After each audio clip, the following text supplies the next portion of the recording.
Assalamualaikum warahmatullahi wabarakatuh. Perkenalkan, nama saya Syamsinar Fasrim dengan NIM terakhir 069.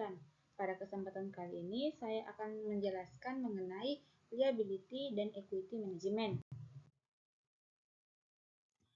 Yang pertama, liability management. Apa sih yang dimaksud dengan manajemen liabilitas? Jadi, manajemen liabilitas merupakan suatu proses di mana bank berusaha mengembangkan sumber-sumber dana non-tradisional melalui pinjaman di pasar uang atau dengan menerbitkan instrumen utang untuk digunakan secara menguntungkan, terutama untuk memenuhi permintaan kredit.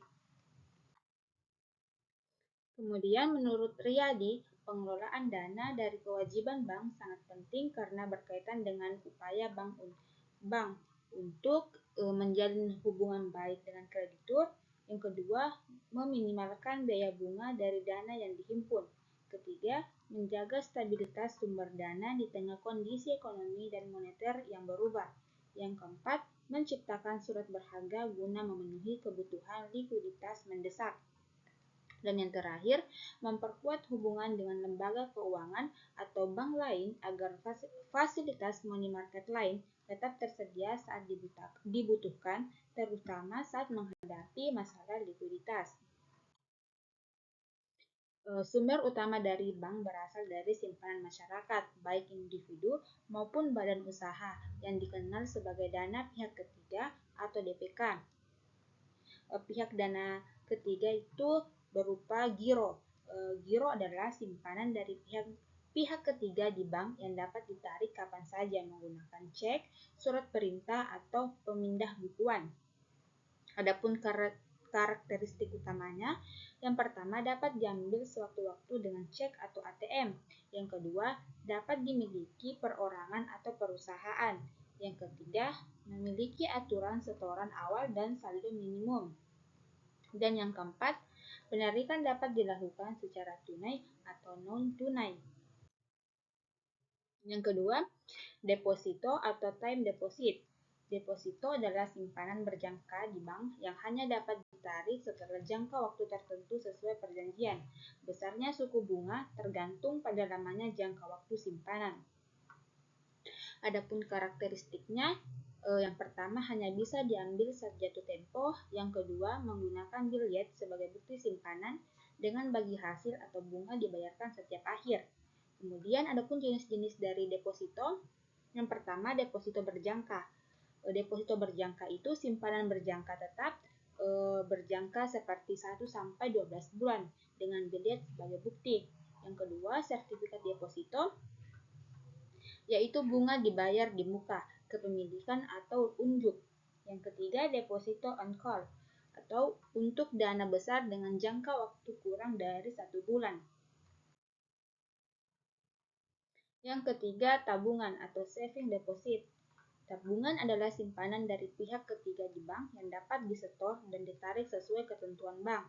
Adapun karakteristik dari tabungan, yang pertama, dapat ditarik sesuai kesepakatan menggunakan buku tabungan atau ATM.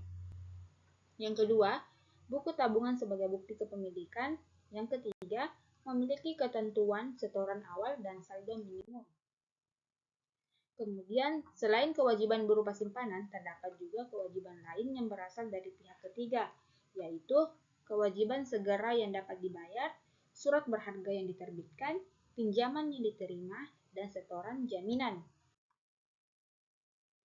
Kemudian adapun jenis-jenis instrumen di pasar uang yang umumnya diperjualbelikan, yaitu call money, commercial paper, pinjaman antar bank, kredit likuiditas Bank Indonesia atau KLBI, kemudian surat berharga pasar uang, dan diskonto Bank Indonesia.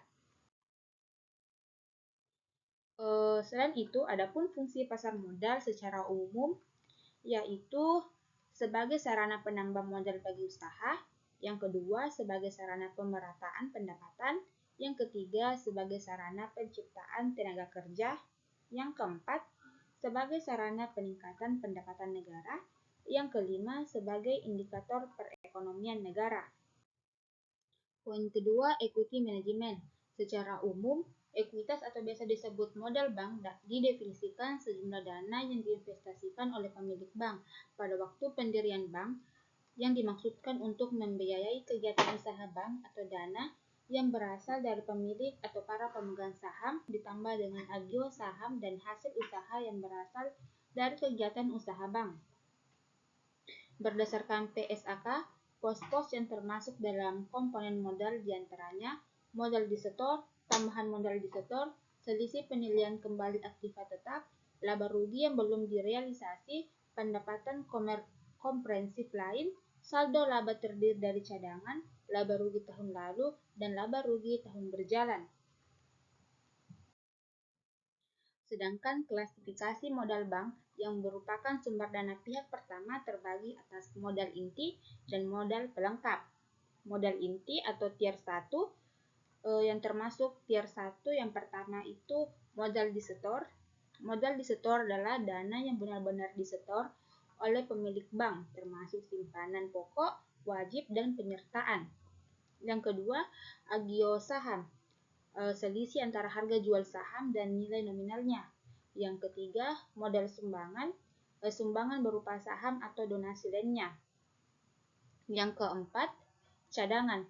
Cadangan terdiri dari cadangan umum dan cadangan tujuan. Yang kelima, laba ditahan, termasuk saldo laba yang tidak dibagikan, laba rugi tahun lalu, serta laba rugi tahun berjalan setelah pajak. Modal pelengkap atau disebut tier 2 yang termasuk tier 2. Yang pertama, cadangan revaluasi aktiva tetap. Yang kedua, penyisihan kerugian aktiva produktif. Yang ketiga, modal pinjaman. Yang keempat, pinjaman subordinasi. Kemudian adapun kesimpulan dari penjelasan saya tadi, yaitu manajemen liability adalah proses pengelolaan kewajiban bank untuk memenuhi kebutuhan likuiditas dan menjaga stabilitas dana, terutama dari dana pihak ketiga seperti giro, deposito, dan tabungan. Bank juga memanfaatkan instrumen pasar uang untuk mendukung operasionalnya. Sementara itu, manajemen ekuitas mengatur modal yang berasal dari pemilik bank yang terbagi menjadi modal inti dan modal pelengkap, guna memperkuat instruktur keuangan dan mendukung kegiatan usaha bank. Itulah tadi materi yang dapat saya sampaikan pada kesempatan kali ini. Assalamualaikum warahmatullahi wabarakatuh.